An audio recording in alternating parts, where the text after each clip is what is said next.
Good morning mga katams. Ngayon, tingnan natin to broken gigant, no? Tamiya kit. Medyo old school na, no? Old school na Tamiya kit, no? Tamiya. Hindi siya copy, no? Tingnan natin yung kanyang laman. Ayan. Yung kanyang cowl. Original cowl. Broken gigant. Kulay pula. Kasama yung kanyang internals. Yung kanyang cowl. Sorry. Chassis. No? Yan, Tamiya. Super FM chassis. Yan. Yung kanyang mugs. Small dia.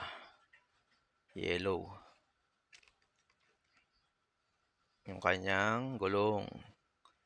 Makapal na slick tires. No? Yan. Kanyang buntot. No?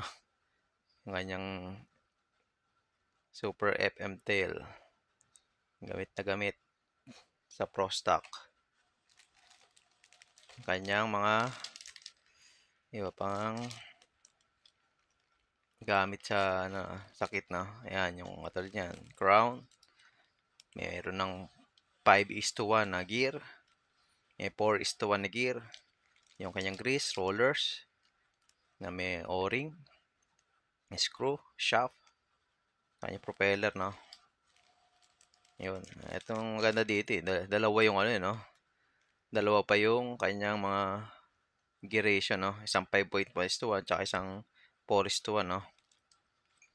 Sana yung mga bagong labas din, no? Lagyan din ng ganyan. May dalawang gear. Meron siyang alternative, no? Para pag naglalaro ka ng box stock, kung ano yung nasa loob ng box, di ba? Pwede. Diba, yung mga racing center naman natin ngayon, no? Kaya pwede magpalit ng gear yung iba, no? Pero sa iba, kung ano lang nasa box. Pero enjoy lang tayo sa laro ng box stock, no? Ito kaya, no? May pag-asa kayang mag-podium tong Broken Gigant, no? Super FM chassis. Atin nyo.